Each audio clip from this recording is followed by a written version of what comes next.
Welcome to the second episode of this epic journey across the world. We are on board Cunard's brand new ship, Cunard, for our inaugural world voyage, which will see us visit 30 ports across 19 countries during 107 nights in what promises to be a once-in-a-lifetime experience. In episode 1, we made our way from Southampton across the Atlantic to America, stopping in New York and Miami, transiting the Panama Canal, sailing through South America, before finishing the first leg of our journey with visits to San Francisco and Hawaii. Now in this episode, we head down under to explore and dock at some of the world's most iconic ports and see some of the least visited tourist spots on Earth. Along the way, we will have to contend with extreme weather, emergency announcements, and witness a very special first for Queen Anne.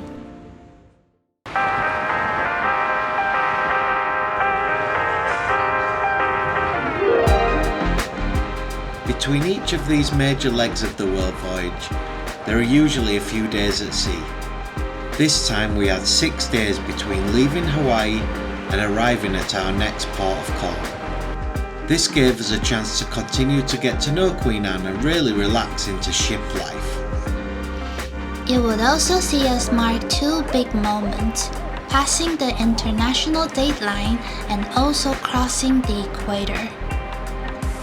Of course, on a ship this big with thousands of people on board, everyone has their own tastes, hobbies and ways of living the ship life. Playing bridge, practicing your moves, bar hopping, sunbathing, eating, quizzing, exercising, lectures, classes, whatever you fancy, you can do it.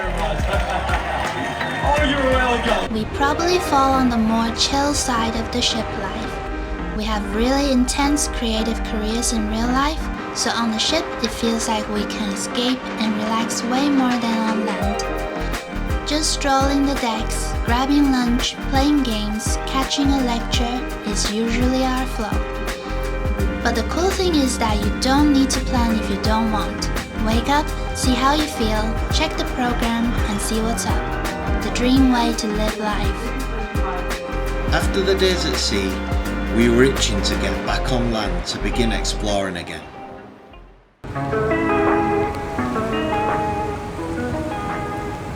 The first stop for us in the southern hemisphere would be Apia, Samoa. The main centre of town was within walking distance of the ship, so we decided to take a stroll and let the day flow however felt best. Apia was a quiet place with beautiful buildings, churches, and people going about their everyday lives. The rain arrived, we dived into a nearby cafe and were not disappointed. Coffee, smoothies, chicken and waffles, cold fish soup, all top notch. It was then back to the ship to make our way to the next Polynesian island.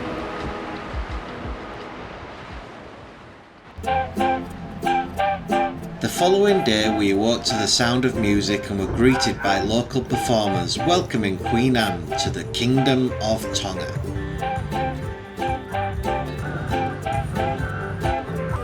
Tonga is one of the hardest places to visit for tourists, not only because of the location, but the fact even getting permission to come here can be a bit of a challenge. Their government email address is a Gmail, so, tourism probably isn't a big priority. We'd seen on Instagram a guy who offered rides to his family's small island just off the coast, with shipwrecks and other cool stuff. We tried to hunt him down, both online and at the docks, but unfortunately it was a fail. So instead, we headed into town to explore the churches, local markets, and abandoned buildings, followed by a lovely lunch at Friend's Cafe. We had time for a little paddle close by the ship, then back on board and heading towards the first major city on this leg of our journey. After the strolly, quiet feeling of Tonga and Samoa, it was now time to kick it up a notch in New Zealand. This was an overnight stop, 2 days to get to know Auckland, and we had a long hit list of what we wanted to do.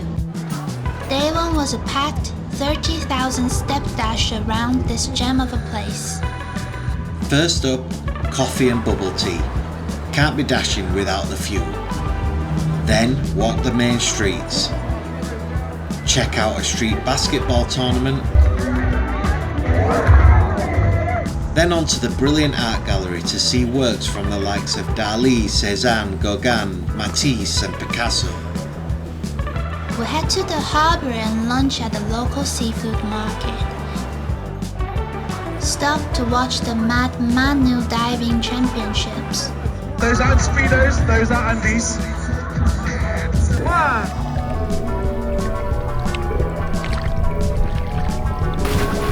Then return to the ship to change and back out for the night. Abandoned malls and bowling.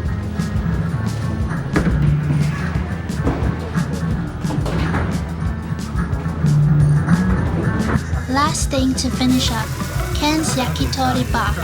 Beers and a midnight stroll back to our floating hotel. Phew, what a day.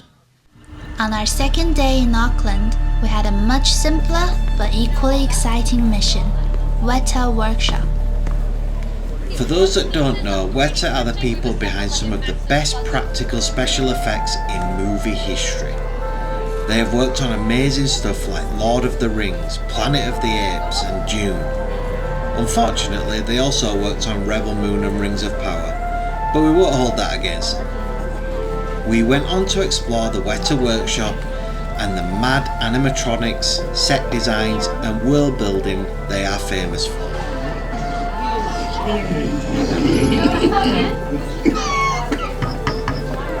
It was a really cool experience and a great way to spend our second day in Auckland. We finished up with a supermarket refill and ice cold drinks before waving goodbye to the crowds gathered for our sail away. What a great couple of days.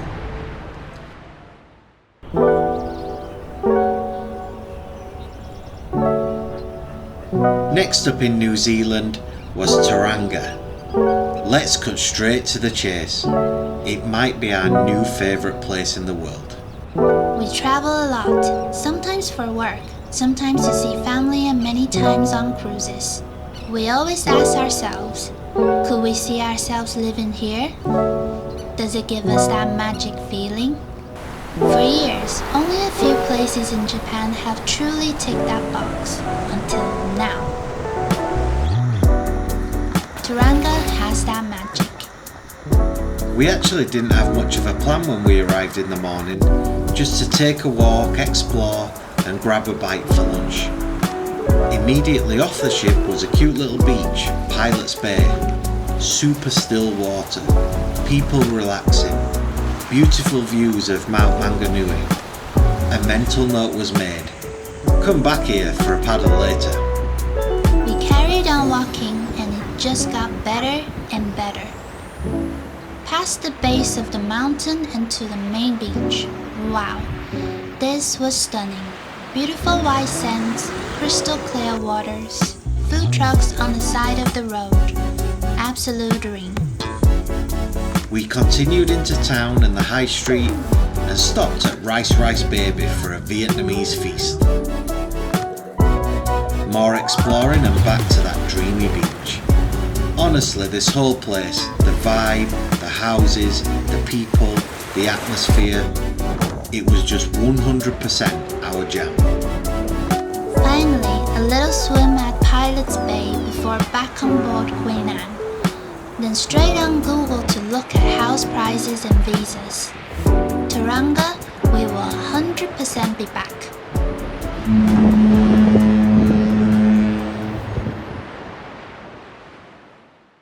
The next morning we awoke in another beautiful little spot, Paihia in the Bay of Islands. This one was a pure chiller for us.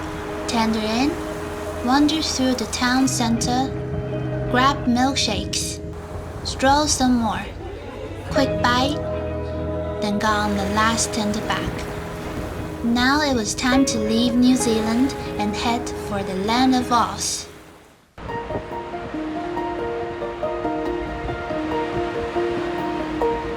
On this world voyage there are some real bucket list moments, and this was the next one, as Queen Anne arrived in the iconic Sydney Harbour for the first time. The welcome we received was something else. Not only was it goosebumps to see the Opera House and bridge in the distance, but the whole atmosphere on decks, in the water, from the people was electric. Sydney was another overnight stay. We had 2 days to get to know this giant city. First things first, fuel and then into the city center. We decided to visit a museum today, and it was a good decision.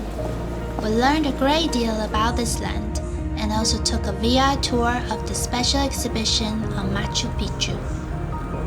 Then more exploring, shopping, barbecue and back towards the harbour.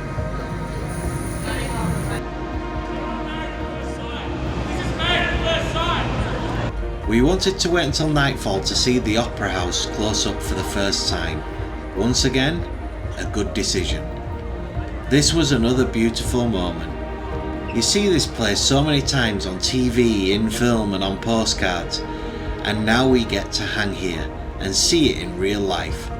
Very cool. So many photos, and steps later, we returned to Queen Anne, ready for day 2. The next morning, we set our minds on exploring the Rocks, the oldest neighborhood in Sydney, and it turned out to be right next to where the ship was docked. We hit the indie markets, food stalls, historic streets, and watched the lunatics set off on their walk to scale the heights of the Sydney Harbour Bridge. Now it was time for brunch. The choice was something sweet or something salty. So obviously, we chose both. Pancakes on the rocks was a vibe. Recommended. The rest of the day we spent walking, shopping, and exploring area around the harbour. Even though we liked Sydney, we were looking forward to getting back on the ship, just so we could experience sailing through the harbour once again. First we waved goodbye to the lunatics before we set sail. Another unforgettable moment as we made our way past the Opera House and out of the harbour. Yet another once in a lifetime moment. Now we sail for Brisbane. Or do we? As Queen Anne made her way up Australia's east coast, lots of the onboard talk was of the weather. We had been keeping our eyes on the growing storm off the coast, and the following morning we got the news. Just to give this context, every day at 12 o'clock the captain and crew would give an update on our navigational progress and sometimes a bit of Cunard history. It becomes a bit of a ritual to take off your headphones or stop chatting for a few minutes every day at 12 to hear what's going on. But if you ever hear from the captain outside of the 12 PM update, something big is going down.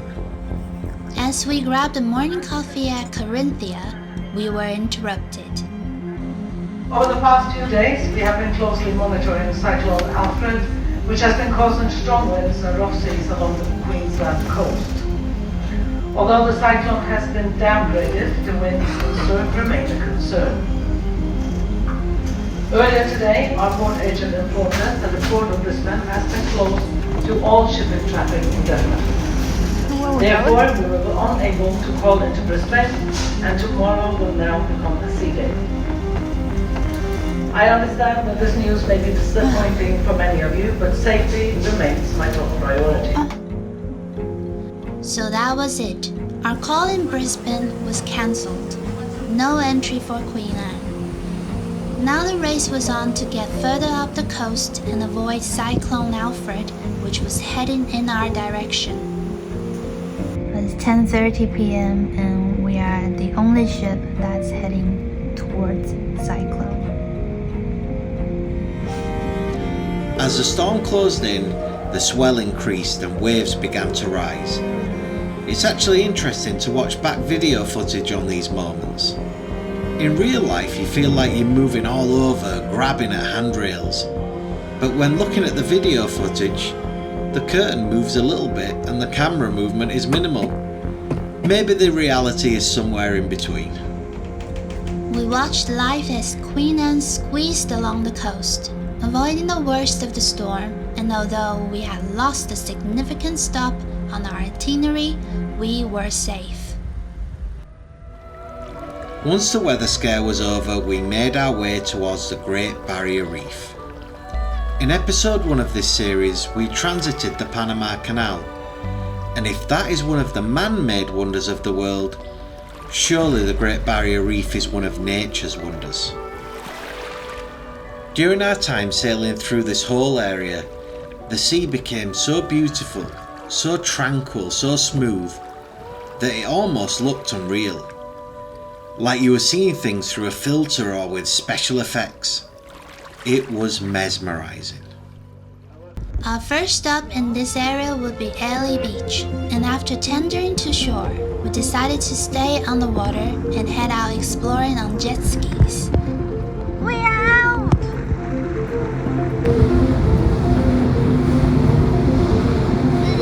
You and Queen Anne. As the sun began to set, it was then back to Queen Anne to continue our journey north.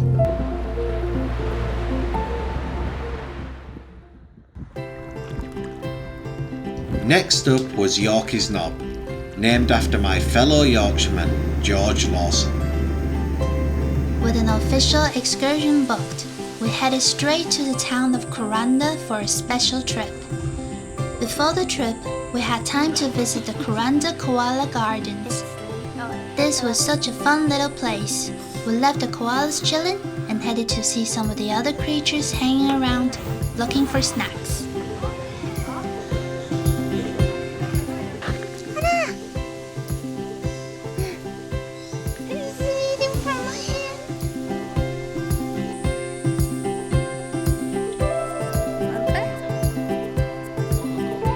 It was then time to head to the train station for one of the next highlights of this trip. The Cunard Scenic Railway. We boarded the vintage train and set off on what would be an unforgettable ride. Lush rainforests, stunning views, and spectacular waterfalls. A very special day of our adventure. Back on board Queen Anne, we were preparing for yet another beautiful moment, but this time it wasn't on a beach, in a museum, or during a train ride.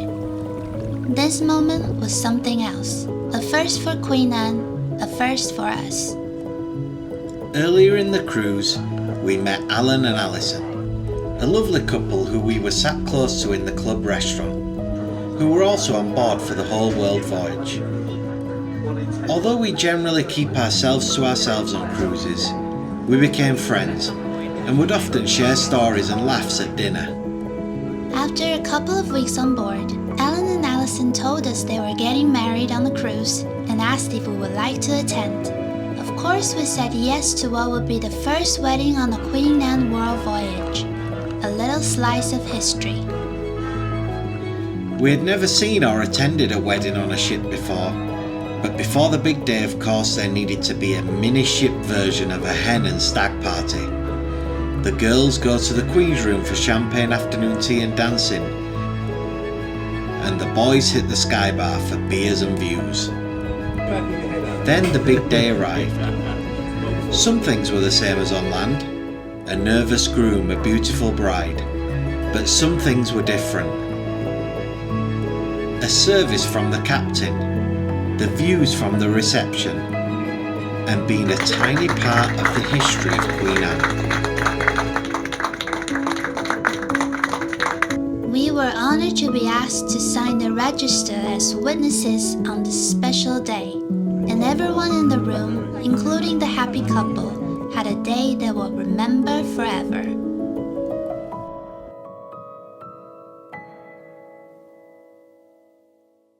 for our final stop on this leg of the world voyage, we arrived in the hot and humid capital of the Northern Territory, Darwin. Because we had missed our call into Brisbane, Darwin was changed from a one-day stop to an overnight. We didn't really have a plan for these couple of days. We wanted to head into the city, see what was happening, and take it from there. Before exploring, fuel, but not the coffee kind. Darwin was far too hot and humid for that. Icy drinks were a must. To my surprise, the guys at Thirsty Zack, where we grabbed drinks, turned out to be my fellow Taiwanese. Hi! For the next couple of days we operated on pure spontaneity. We hopped on board the open tour bus and got to know the place and the history a little more. We grabbed food, went shopping, strolled some more.